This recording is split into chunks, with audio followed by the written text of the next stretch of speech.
Parfois, au milieu de nos vies trépidantes et remplies de distractions, nous négligeons des leçons précieuses qui peuvent nous aider à améliorer la façon dont nous gérons les défis quotidiens. Il existe des enseignements qui, bien que simples en apparence, ont le pouvoir de transformer notre perspective. Aujourd'hui, nous allons raconter une histoire qui, à première vue, peut sembler une anecdote courante, mais qui en réalité, nous offre une réflexion profonde sur la façon dont nous agissons et dont nous prenons des décisions. Cette histoire ne nous parlera pas seulement de ruse, de patience et de sagesse, mais aussi de quelque chose de fondamental dans notre vie quotidienne, le pouvoir de travailler en silence, sans avoir besoin de faire du bruit ou de rechercher l'approbation.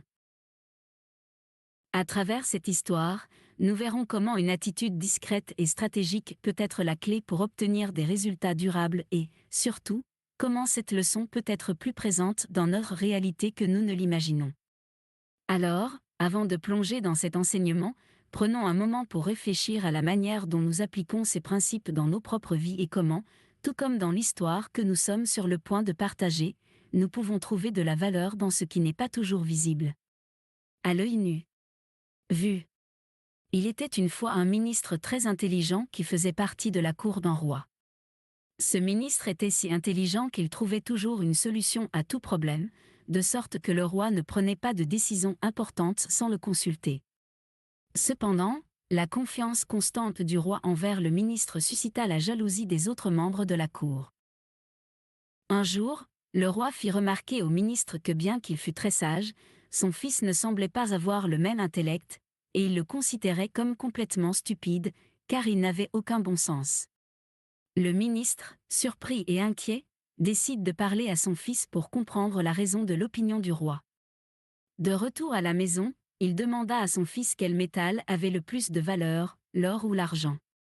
Le fils répondit immédiatement que c'était de l'or, ce qui surprit le ministre, car son fils lui avait toujours donné la mauvaise réponse devant le roi, en disant que l'argent avait plus de valeur.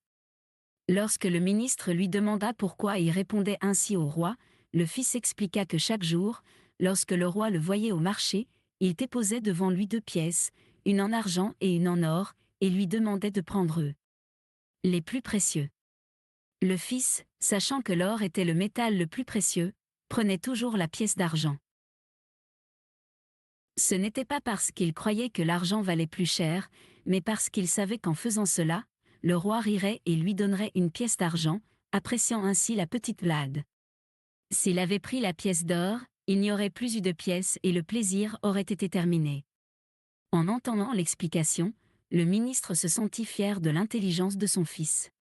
Il comprit que, même si les gens le prenaient pour un imbécile, son fils avait compris quelque chose que peu de gens remarqueraient: il préférait recevoir une récompense quotidienne, même si elle était petite, plutôt que de risquer de la perdre pour un gain unique. Le ministre a compris que la sagesse ne consiste pas toujours à ce qui semble logique à première vue, mais à comprendre le contexte et à savoir prendre des décisions qui peuvent apporter des avantages à long terme. À partir de ce jour, chaque fois que quelqu'un traitait son fils d'idiot, le ministre souriait et s'éloignait en silence.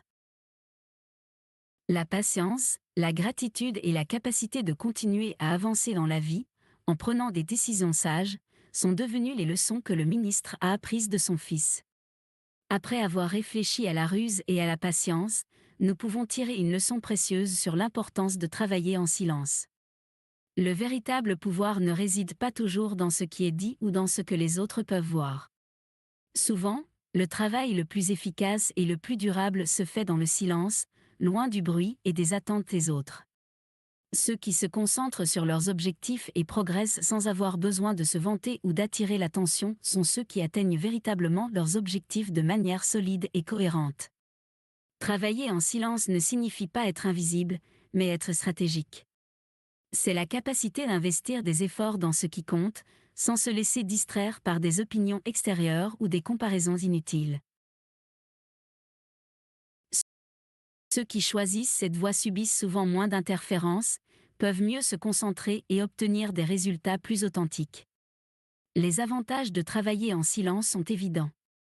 Premièrement, cela permet une plus grande clarté de pensée, car vous ne recherchez pas constamment une approbation ou une validation extérieure. Deuxièmement, Le travail silencieux est moins sensible aux critiques et aux attentes extérieures, ce qui réduit le stress et l'anxiété. Et troisièmement, ceux qui obtiennent des résultats sans l'annoncer, surprennent généralement les autres par leur succès, ce qui génère plus de respect et d'admiration. Dans le cas du ministre et de son fils, ils ont compris que la sagesse n'a pas toujours besoin d'être montrée au monde. Au lieu de crier sur leurs réalisations ou de discuter de ce que les autres pensaient d'eux, ils ont choisi de se concentrer sur ce qui comptait vraiment, prendre des décisions judicieuses et construire quelque chose de durable. De la même manière, nous pouvons apprendre que parfois, le plus précieux est d'avancer discrètement, sans faire de bruit.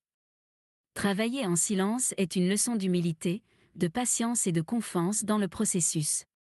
C'est un rappel que nous n'avons pas toujours besoin de l'approbation des autres pour savoir que nous sommes sur la bonne voie. Le temps et les résultats parleront d'eux-mêmes.